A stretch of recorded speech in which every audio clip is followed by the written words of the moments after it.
What's up, everybody? Welcome to another episode of Question Aggression with me, AJ, from Nervous Aggression. So this week's episode is a little important for me because we have that show coming up on Saturday that's going to be in my hometown. We played like a little half a set there a couple years ago that nobody really went to. But this is going to be our first like official show in East Liverpool in over 10 years. And it's really important to me that we're doing this show. But for now, I just figured I would go in a little bit more detail about the genesis of this band because, so not only are we playing the show this Saturday, but we're also going to be releasing, just for digital streaming only, we're not doing any physical copies of an early years compilation. But more on all that stuff later. For now, let's go ahead and dive right into the episode. Let's go!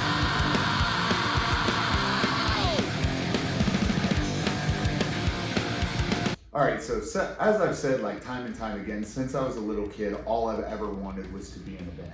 From the time I was barely old enough to walk and talk, I was walking around attempting to lip sync to music that would be like constantly playing. I grew up in a very musical family, so there was always music being played.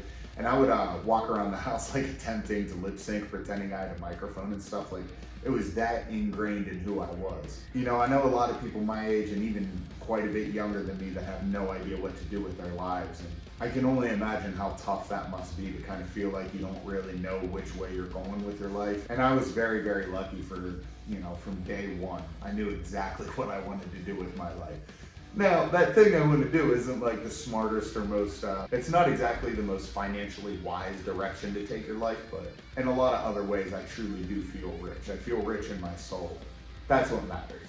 And from that time, being a little kid, all the way through like my teenage years, I would remember laying awake all night, just with my heart racing, listening to music, visualizing myself on stage as either a guitar player or a singer. I always said I only wanted to play guitar, but I always visualized myself as a singer. So I guess that explains why I ended up where I did. I always felt it calling to me. And it's all I've ever really wanted out of life, for the most part. Obviously there's other things, family, wife, and hopefully kids one day, stuff like that. But really the number one thing has always been music.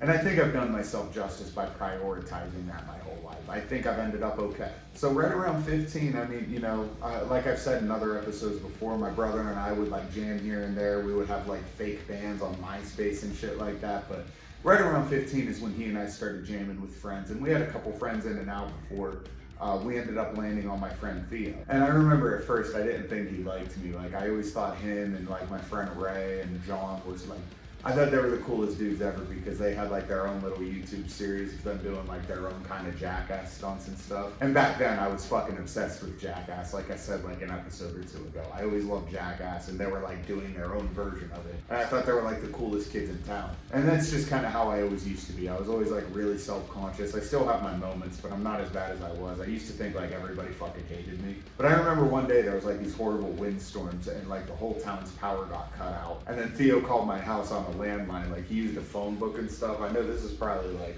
archaic fucking information for a lot of the audience, but back then, yeah, landlines, phone books, all that shit. And he called me, he's like, yo, what's up? You wanna hang out? Ain't shit going on today. And I'm like, fuck yeah, dude. So we walked around, filmed us doing nonsense bullshit, and I remember going to his house, into his room, and seeing he had a guitar, and I'm like, huh, he plays. Wonder if he wants to be in a band. And I remember like trying to hypnotize him into punk rock. I let him like borrow a Casualties DVD, and I like told him about all these bands he should look up, and he ended up getting super into it. Before long, he ended up jamming with my brother and I. He became part of what would become Nervous Aggression. At that time we had a different band name, and we kind of knew it was a placeholder. We wanted something better, but that was kind of always on the back burner. First, we just wanted to like get good at our instruments, which still took many years after that. But yeah, I remember one day, this is months later, we're jamming, we're writing with Theo, everything like that. Theo and I decide to meet up at the convenience store in our neighborhood. We get a couple of top pops and we would sit on the curb and bullshit and plan things out. And leading up to that, he was talking about wanting to change the name of the band, and I was all for it. And over those couple of weeks, a week, or however long it was, he was writing different ideas in his notebook. And I remember looking in his notebook and seeing a couple of the names that were like, okay, but whatever. But then I remember seeing Nervous Aggression, and it jumped off the page. I just had this vision of what I wanted us to sound like. We were very much like basic, just kind of cranking songs out, but I wanted to like get harder, faster, heavier, and the name Nervous Aggression just seemed to like really fit that idea of what I wanted us to start sounding like. And so like we were just Nervous Aggression, 3-piece for a couple of years, played shows here and there, but not long after, I graduated high school. Theo graduated a year before me. But not long after I graduated was when we started to buckle down and really start to play shows. And right around that time is when Alex joined the band. And I go a little bit more into detail about Alex's process of joining the band in my video called Ego Death. It's on this series. I'll put a card up for it, or at least try to. I put the cards in, and sometimes they work and sometimes they don't. I don't know if I'm just technologically slow. I don't know if it's YouTube. I don't know what it is. But when I say I'm going to put the card here, I really do. And sometimes when I watch back the videos just to make sure like the upload went well, I don't know, I just have that weird thing in my brain. I always have to watch a video back after it's uploaded. Sometimes the cards work and sometimes they don't, so. I don't know, if you got any advice, shoot me a message like on social media or on here, just to make sure these cards work. But anyway, back to it. I'll put the card up for the Ego Death video here. I got a little bit more in depth with Alex joining the band, but here's the highlight. Alex was in a rival band in East Liverpool at the time, and a rival meaning they were really good, we were really good. They brought people to shows, we brought people to shows. We all got along with each other. I always liked those guys. He was in a metal band, we were more hardcore punk. They had their attributes that made them stand out, and we had ours. But Alex was always like insanely talented. I think he was like maybe 16 or 17 when I first started hanging out with him.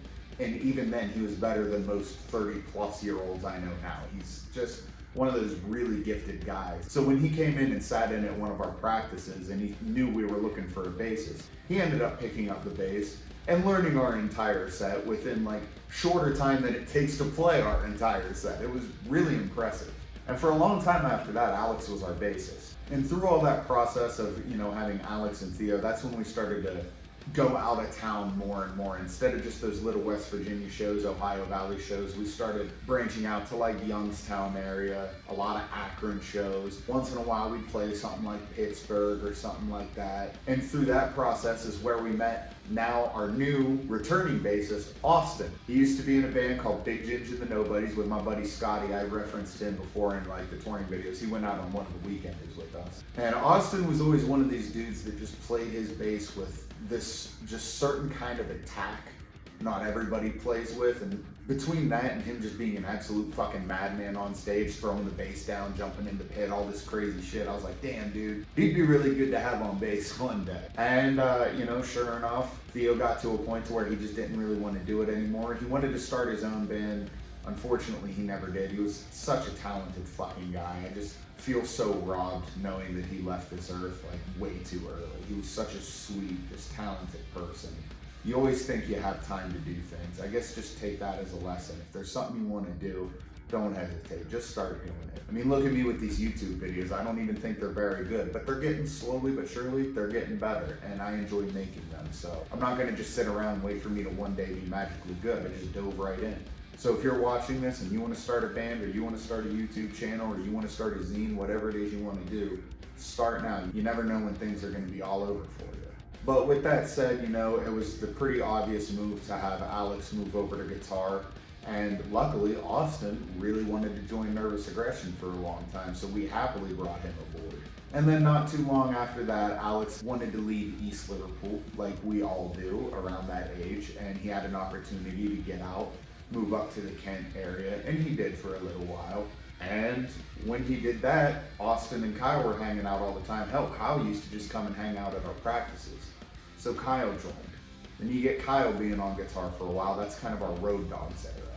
I think that was a really pivotal era for the band. That's when we really started to evolve. If you go back and listen to the Road Dogs EP, which there's the early years compilation is broken up into different sections, and I have the year after each song just to show when it was written, when it was released, at least, because some of the songs in 2011 were written in like 2008, but not recorded until 2011. So definitely take those with a grain of salt.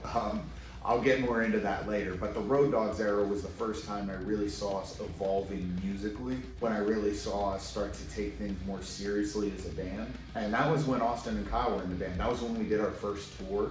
Yeah, the Road Dogs EP is probably the first time I put something out and felt really proud of it. Like, it sounded good to me. Granted, looking back on it, our Fast Eddie demo, as raw as it was, our 2013 demo, I think was our first really solid, good release. But Road Dogs was just a whole other step up from that. And by the way, when I say good release about the original Fast Eddie demo, I mean good for the time, good for being super raw. I think some of you out there might really dig it, you know, for what it is, just some raw basement punk shit. But good in that sense, not good in the grand scheme of all music. In that sense, it is not very good, no. But yeah, the Road Dogs era was a great era.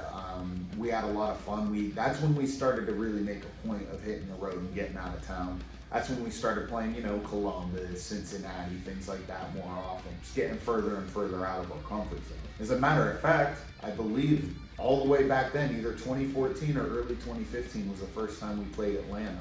And if you know anything about this band, you know that we love Atlanta and Atlanta loves us. We got a couple of full sets. Go check them out on the page. Go check out this page, by the way. Not just the QA series, but like we got music videos, we got live footage, we got other shit, and we got more shit coming soon. But all the way back then is the first time we played Atlanta. I think that was actually before Kyle came in, but after Austin was in. I remember I had a broken hand. I remember on kind of short notice realizing that I had to play guitar and sing for our first ever show in Atlanta. I ended up having to play guitar and sing, even though I just got my cast taken off from my right hand a couple days before that show. But we made it work, and I remember I had to talk a lot between sets because my hand still wasn't totally healed and it would hurt really bad after every song. Somewhere footage of that show exists. I have no idea where. I know I had the whole thing taped, but the tape ended up destroying, but I'm sure somewhere something exists of that show, and it was an amazing show. So not only was our biggest song and our newest EP at the time called Road Dogs, but we took that to heart and wanted to become Road Dogs ourselves. And you know, I call that our Road Puppies era.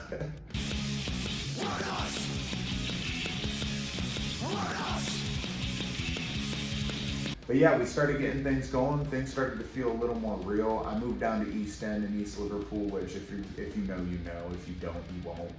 I remember trying to have practice in East End, and on more than one occasion, you know, getting cops rolling by, slowing down, everything like that. Like, people would come out of their house on their porches and listen. They talk to us when we take like smoke breaks in between. Like, we'd run through a few songs, go outside, smoke a cigarette or whatever, go back in. And people would like be complimenting us, and people would like congregate on the corner in front of my house just to like hear what was going on. But the 2 or 3 times I had practiced there, it would get shut down by cops. And then the last time, the cop had his hand on his gun. He was threatening to shoot my dog, which was inside my fence and on a leash. Yeah, he fucking threatened to shoot poor old Debo. Can you believe that shit? You know, as much as I have really good things to say about the people from my hometown, East Liverpool, unfortunately, yeah, it is kind of a crabs in a bucket down there. Like I said in my small town, whatever video in this series, people don't want you to be unique. They don't want you to do your thing. They want you to keep your head down. They want you out of the way, shut the fuck up, be quiet, and stay in your corner. You know, there's people in my town that, honestly, I think have more respect for people who work part-time and collect food stamps than they do for someone like me who's really trying to go out there and make something of his life. And I know that sounds like crazy to you, and that sounds like sour grapes, but if you're from the area, you know. Hell, maybe if you're from a small town, you probably would know. And I don't have anything negative to say about people who, you know, are in a position to where that's all they can do, that's all they can afford. I mean, there's a lot of factors that goes into why a person ends up the way they do. And I have nothing bad to say about anybody in any kind of a situation. But how can you have something bad to say about someone who's out there really just trying their best? You know what I mean? Like, it never made sense to me. So with that being said, obviously we had to start moving our practices somewhere else. Even though I paid rent where I lived, even though noise ordinance wasn't until like 9 p.m. and we would practice at like 3 or 4 p.m., try to keep shit as respectful as possible, the cops said we were offensive noise. Hence that old song of ours. That's how they got away with it.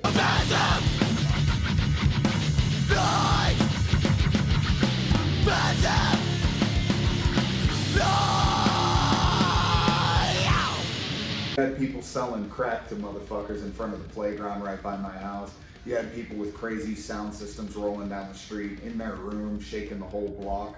Nobody ever gave a shit. It was that type of neighborhood. And for the people in the community, the people in that neighborhood, they didn't give a shit that we practiced. A lot of them thought it was fucking cool, and the ones who probably didn't say shit. It was just the fucking cops, man. As always, like, I'm not Mr. ACAB. I don't generalize anybody. I've met cool cops. There are cool cops out there. But what the fuck is it with, like, dickheads with the power trip that get so attracted to becoming a cop? Like, that's asking for dickheads with ego issues. You know, if you're gonna become a cop, you're either a genuine person who really wants to help their community, or you're a fucking power-hungry freak, and there's like no in between, I'm convinced. And that actually reminds me, just the other day, I was at my brother's barbecue talking to people about, you know, we got this show coming up in East Liverpool and how there's this new venue and how excited I am. My brother and his friend who used to be in a band were all talking about it. And then this dude that my brother's friend brought, he starts talking about how, oh, I know it's gonna bring nothing but trouble, blah, blah, blah. And guess what that dude did for a fucking job? You know, you can't win with these fucking people. The cops, they talk about how the drugs are a serious issue in East Liverpool, and they wish there was something else for their youth to get into and do. And now you see something positive that does give the youth something to do, a place to congregate, that there's supervision, there's lights, there's something going on other than just getting high in someone's basement. And your fucking reaction is, yeah, that's gonna bring nothing but problems. Fuck you, man. Sitting there talking to me about like how cool Terror and stuff is, like he's into hardcore, and then turning around acting like a fucking DIY venue is gonna bring the town in shambles. It's like, bro, we're already in shambles. What the fuck else do you want, you idiot? Anyway, I got a little heated there.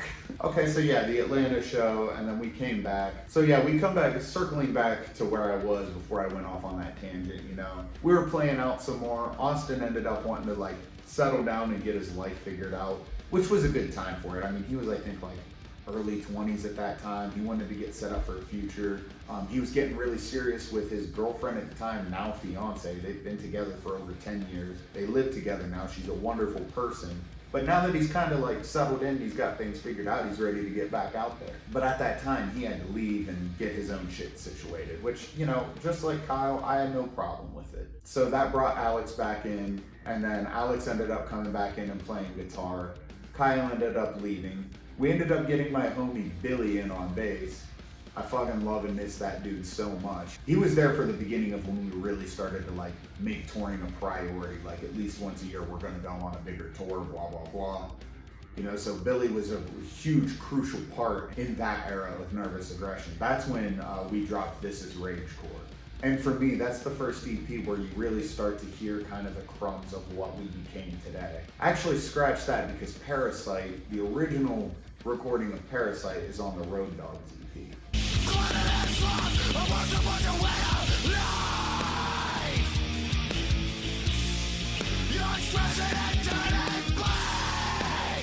That's a bit more of like what we are now. This Is Ragecore, though, was a great continuation of that, and that's an EP I still stand by. Like, that's a good one for the time. And then, yeah, not long after that, we had Steve, which was a very wildly unproductive era. I mean, COVID, you know, all kinds of factors played into that. It was just a really tough time for Nervous Aggression. But the interesting thing about that is, you know, this compilation I keep going back to is that stuff starts with stuff I wrote in high school and recorded like right after graduating on a $40 condenser mic in my mom's garage out in West Virginia, all the way through to some unreleased stuff that, you know, we to this day we haven't played live, we've never released it. They were just songs we wrote and recorded and just kind of backed out of liking afterwards. And those were 2 songs that were written in 2019. Those are going to be on the compilation. One of them that I'm still kind of not such a big fan of is a song called Beer and Anarchy. That was more of just kind of trying something different kind of thing. That's why it never released. It just doesn't really fit with what we're doing. But then the other song, I genuinely think could have fit on the Friends EP. It's called Shitfaced. It's kind of the spiritual older brother of one of our older songs. It's just like written way better. It's a lot of fun. I think if we would have kind of tweaked that one and rewrote it with the guys we have in the band now, that could have fit on the Friends EP really well. But alas, what are you gonna do? It is, though, in its primal form, going to be on this early years compilation. So I hope you're all looking forward to that as much as I am. And once again, I can't tell you how excited I am about this show in East Liverpool we got coming up. I mean, again, we haven't played an official show in East Liverpool in probably 10 years, 11 years, something like that. No, it couldn't have been that long. It's been a long time though. Maybe, oh shit, no, holy fuck. Yeah, I actually, now that I'm thinking about it, I think this is our first official show in East Liverpool in 11 years. And that's not through lack of trying. I tried setting up certain shows, people's houses, places of business that had other bands in, VFWs. I've literally been to bars down there where guys are playing an acoustic guitar but singing the most disgusting, sexually explicit lyrics I've ever heard, and all the people around are just laughing it off thinking it's funny. But the second you fucking are screaming something, doesn't matter how fucking real your lyrics are or what you're talking about, it's because of the screaming, everybody shuts down and wants nothing to do with it. I've had people completely flop on promoting our show, making all these promises they didn't even attempt to live up to, and then day of show shutting it down and blaming us. I've just been totally discouraged with ever trying to make something happen in East Liverpool again. So now that I know that people are running out of space and they're gonna do it right, particularly this kid with experience of actually booking shows up at Preserving up in New Kensington, VA, like there's no way this is gonna go wrong. I think this town has been dying for a spot like this for so long. And I'm just so happy that I'm actually here to see it live and in person. And I'm beyond honored to play the inaugural show here. I don't know what the venue's gonna wind up being called, if there's gonna be any kind of a name for it, but whatever it is, I'm just happy to be a part of it. So this Saturday, July 13th, if you're anywhere near the East Liverpool, Ohio area, about 45 minutes south of Youngstown, please come out. This is gonna be an amazing show. You're gonna see us on absolute fire. Between the emotions running high for sending Kyle off and the emotions running high for welcoming me and Alex back home, this show is going to be something real special. And I think if you don't go to this and you're a fan of this band, you're going to really regret missing this one. It's going to be something real special. And once again, don't forget, that same day, if you live somewhere far away and you can't make it to that show, we are dropping our early years compilation. Part of it's a little embarrassing for me because, like I said, some of that shit I wrote in high school. Some of it's cringy to me, but I think it's important for people to see the evolution of this band. And I genuinely think that there are some stuff on there that is not easily accessible or accessible at all these days that is actually pretty good shit. So keep an eye out for that. Spotify, Apple, Google Play, shit like that. It'll be available. All right. Thanks for watching again. If you have any ideas of topics for me to cover, you have any questions for me personally, I'd be more than happy to answer you in this video format. I always say it, and I'm going to say it again, I want this series to be a bit more of an open dialogue. I want to talk to people who, whether it's questions about specifically music, writing process, touring, or if you're just someone who's not involved in the music world at all, but you like to see videos about a dude who took hold of his life and kind of went off the beaten path with his life, and you have questions on any kind of aspects about that, I'd be more than happy to answer. Plus, I'm kind of always running out of ideas or scrambling for ideas for videos, so anything y'all come up with, I'm sure I'll make a video about. But until next time, take care, be good, be safe, I love you all, peace.